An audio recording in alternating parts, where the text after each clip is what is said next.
Hey guys, Turnbuckle Tavern in the news. Chad and Ace here. We're going to talk a little Buddy Matthews leaving AEW. What does this mean for House of Black? Are they WWE bound? Are we going to see a repackaged House of Black in AEW? If you guys want to follow anything we do, theturnbuckletavern.com will take you to all of that. But Ace, what's going on with this situation, man? All right. So as we know, we've heard through the rumor mill that Buddy Matthews may be done. Obviously, all the news that broke with MALAKAI BLACK. This is eerily similar and so similar to the fact where the wording was the same. So this weekend, he cut a promo after competing at last night's Fight Life Pro Wrestling event, where he told the live crowd that he'll be going away for a while. And here's the quote. Unfortunately, tonight I'm going to be the bearer of some unfortunate news. As everyone knows, the House of Black has had some issues lately. As all the members of the House, I'm speaking for them all. We want to thank you for being members of the House. Unfortunately, I, like some of the other members, need to go away for a while. I need to recalibrate. I need to figure out some things. As my brother MALAKAI once said, this isn't goodbye. This is see you later. Eerily similar to what MALAKAI said on the Indies only about 2 weeks ago. Yeah, man. I mean, this is interesting because if you remember, both of these guys, when they came into AEW, they had those vignettes that were done by the same guy, and they had that program in WWE. So when they came into AEW, especially Buddy Matthews, I feel like he was kind of brought in by MALAKAI. You know, it was a continuation of what they were doing in WWE. Now we have Buddy kind of echoing the statements that MALAKAI made. He needs some time away. It's not goodbye. It's see you later. The question is, where are we going to see them later? Will it be in AEW? Will it be in WWE? It's very interesting. Well, Fightful Select had provided an update saying that Buddy's spot with Great Muta on Rampage Grand Slam was a way to write him off of television. It's not known what his status is, but one AEW source told the publication that they believed he was done, which makes sense considering he expressed dissatisfaction with his use. So he denied being upset about how he's being used. He put that tweet up with the Seinfeld meme saying that he isn't unhappy with the booking. He just wants to go away to recalibrate. MALAKAI did the same thing. But where there's smoke, there's fire, both of them. And we have been saying, as fans of House of Black, we've been beating that drum saying they're not using them correctly. We feel that they could be doing so much more. And as the creative drive between the both of these guys, there's no way that this is what they envision House of Black to be. So I'd imagine, like I said, there has to be some truth to the dissatisfaction with the way they've been presented, because as a fan, I feel that way. Well, yeah. And if you read, MALAKAI BLACK released that statement that was kind of clarifying all the rumors of marital issues and all of this. And I believe in that statement, he kind of alluded to, he wasn't happy with with his time, but he also said in that statement, he's been dealing with some very serious injuries.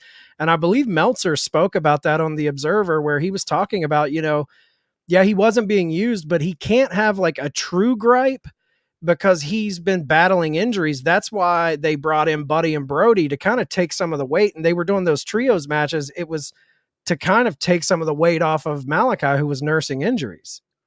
Absolutely. So that's kind of like the chicken or the egg situation, where people are talking about being booked incorrectly, but also they didn't want to put anything behind him because they felt like they couldn't rely on the fact that he could be injured at any second.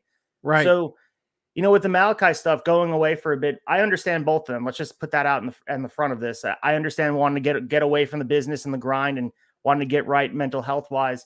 So I'm not saying that. I think a lot of this is driven by the fact that they are not being perceived in the way that they probably intended. And that has to be frustrating for someone who's as creatively driven as MALAKAI is. His whole universe has been based around this character, and it's being misrepresented. Let's be honest. The AEW presentation of House of Black has not lived up. You and I are one of the biggest fans of House of Black. I just don't think it has been anywhere near the level it could have been as far as impact wise. Well, I mean, if you listen to the flagship show on Thursday mornings on our Apple and Spotify feed, me and Sneed beat the drum of this guy should be in a main event storyline. I'm not saying going for the title, but as far as quality of time on our screen every Wednesday night, he's someone I want to see every week.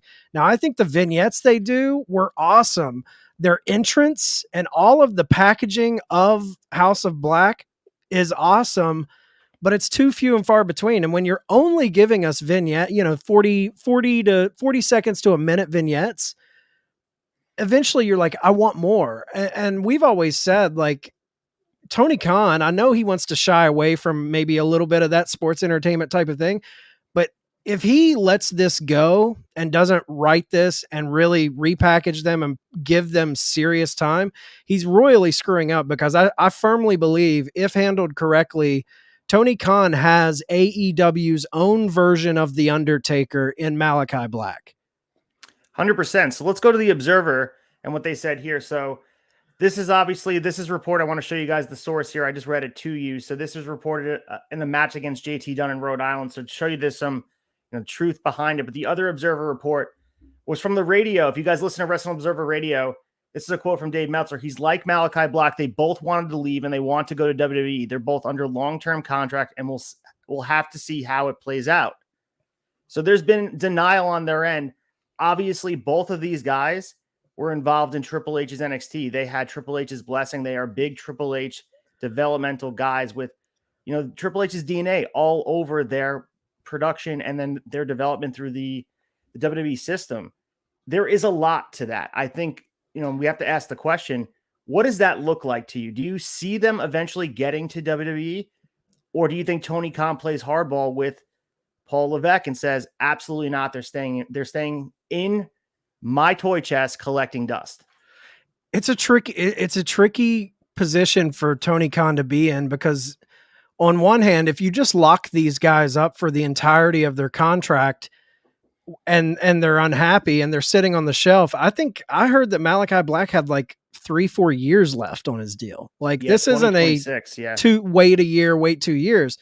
So like, that's going to make him perceived a certain way. Like, you're essentially doing things that you talked shit about Vince McMahon for doing. But on the other hand, we've heard Tony Khan in press conferences. He is very surly about the way WWE has treated him. So for him to let two guys just kind of walk back to that company after Triple H takes over, I don't see that happening either.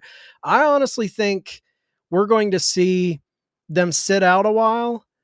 And I think I don't know what to think, honestly, because I do think there is a possibility that he could send them to WWE. But on the other hand, I could see some sort of repackaged deal happening where Tony comes to them and he has a story and he wants to bring them back in. He still has Brody King, who everyone's high on. Big Show, Paul White was putting over Brody King as like, this guy's old school tough. He's got a mind for the business. So I just can't see. We saw that Tony Khan and AEW had trademarked the House of Black.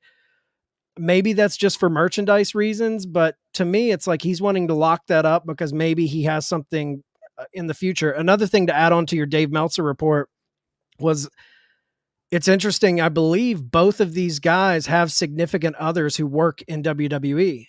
I may be wrong, but I think Buddy Matthews was with Rhea Ripley, and obviously Zelina Vega is with Malakai. Mm-hmm. And I've heard reports that the only people wanting to leave AEW are people with significant others in WWE, meaning these two guys, Andrade with Charlotte, things of that nature. So we'll see how it goes. Yeah, so it was previously reported that Black is someone the WWE had contacted during the recent contract tampering that they initially addressed during that meeting. That was the biggest issue prior to the Punk and the Elite stuff going on. They were talking about contract tampering, which seems like it was 4 years ago. And he was heavily pushed during his time in NXT when Triple H was the chief creative. We obviously know that he's someone that he values, and he's been presented in a way that was awesome. I mean, the Aleister Black character was presented in a really great way and very similar to the Malakai character, but in, main event, he was their world champion. So there's a lot to be said. And obviously Matthews was part of a tag team, won the NXT Tag Team Championship during the time of the Black and Gold. We know that there's value there as well. And also we saw a lot of being presented in a lot of ways, a main event type of guy during 2020 Raw, where Paul Heyman was doing most of the writing. Yeah. So we know his presentation, and a lot of the grief we give WWE for their booking. In a lot of ways, at the end of the day, when you put both resumes next to each other, their AEW stint and their WWE stint, it's hard to argue that their WWE stint wasn't better. And that's crazy to me, because if we would have said this a year ago, you would have been insane for thinking so. Yeah, especially if you're throwing in the NXT banner. The stuff they did in NXT, especially Malachi as Alistair, I mean, that stuff was really well done. I think he fell off a little bit on the main roster with that, who's going to knock on my door bullshit and all of Right. that. Like, I feel like they kind of lost it towards the end, but the guy who lost that is gone. Vince is gone. Triple H is in charge. I just think they're in a really rough spot, man, where I think they're going to be pawns in this tampering situation.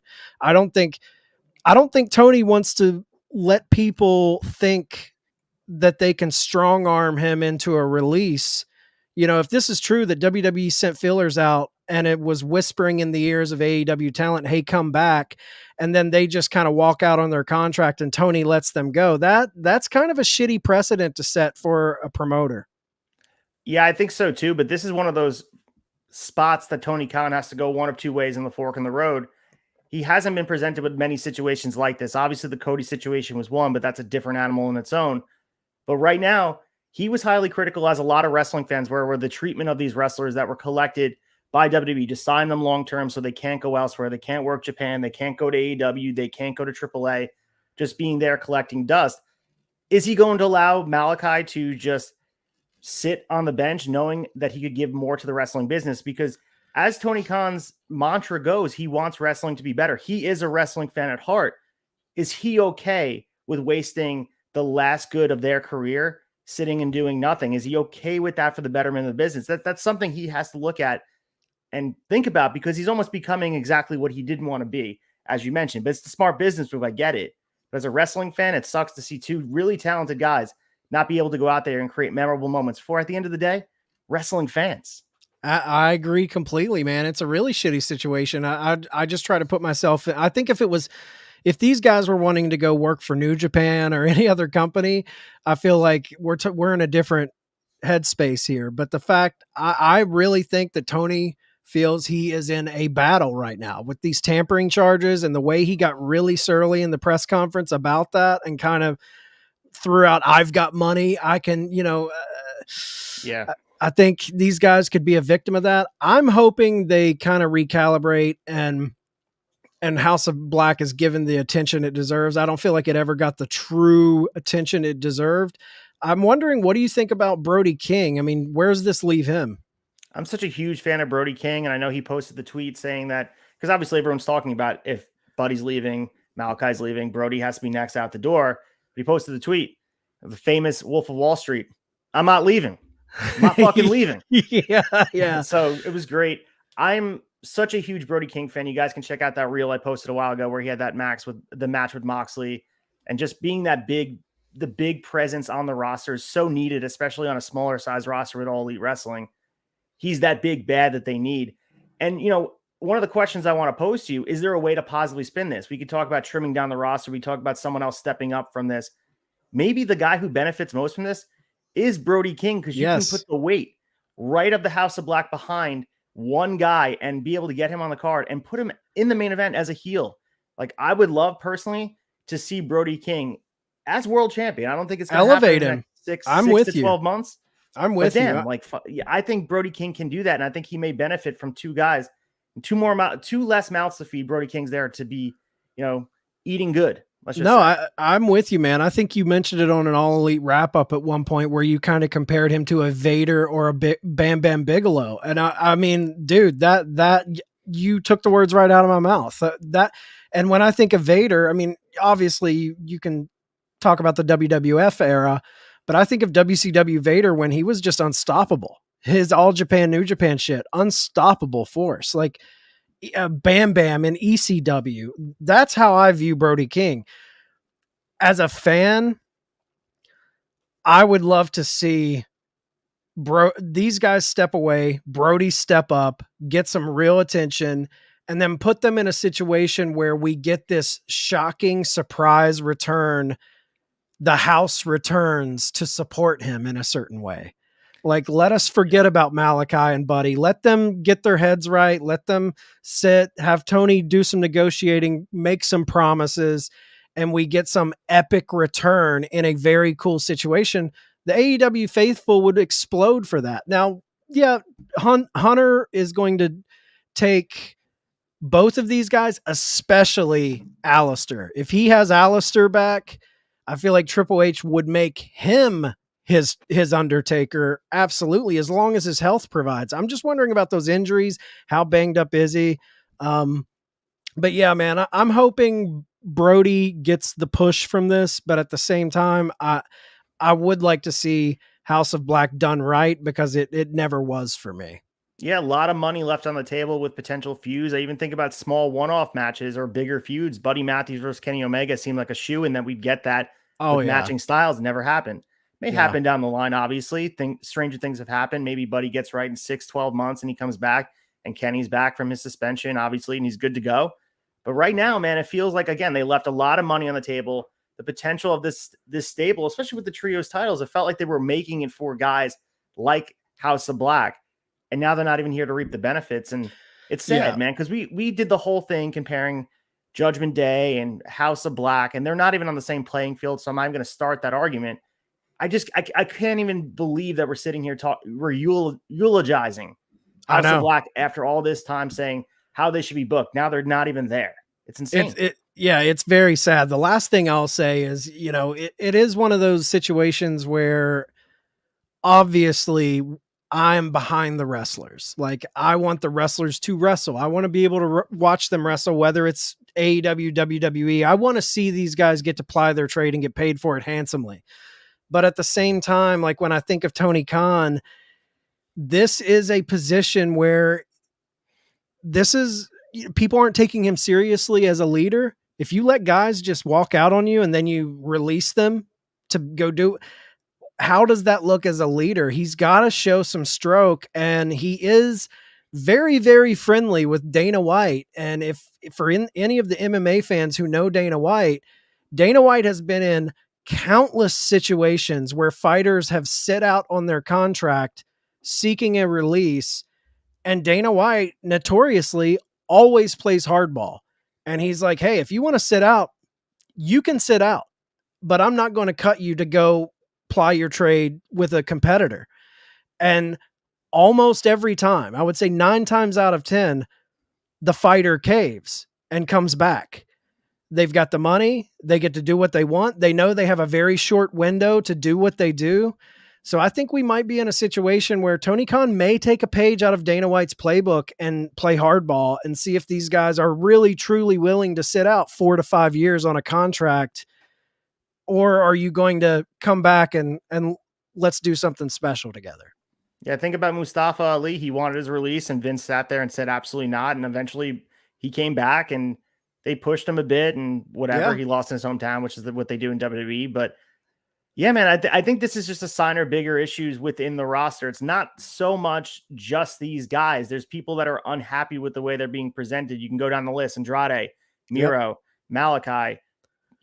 There's so many guys. I mean, you can make the argument for even a guy like Bryan Danielson has not lived up to potential. Adam Cole. So where there is smoke, there is fire, because as we say week after week, there's only a certain amount of mouths to feed, and there's only so many hours to go around. 3 hours of television is not enough for this roster. So another way to positively spin it is it's just less guys. And at this point, you don't have to worry about squeezing them in and someone else not falling into the... I'd rather them just focus on the main guys and make those stories compelling. Absolutely. I do think this roster should be thinned, but when I'm thinking of guys you can let go, these 2 guys are not guys that you should let go. I think it's a massive mistake to let Malakai go. And it's an even bigger mistake to keep him and not use him correctly. So, yeah, we'll see how it goes, man. Guys watching, please jump in the comments. What do you think is going to happen? Are we going to see Buddy and Malakai back on WWE TV? Are we going to see them wait out, repackage, come back to AEW with a new revitalized House of Black? Tell us in the comments, like, share, do all that good stuff. If you want to support us, just go to theturnbuckletavern.com. And if you're watching the video on YouTube, hit subscribe, follow our channel. We appreciate it. But until next time, that's Ace. I'm Chad. This is the Turnbuckle Tavern. We'll see you next time.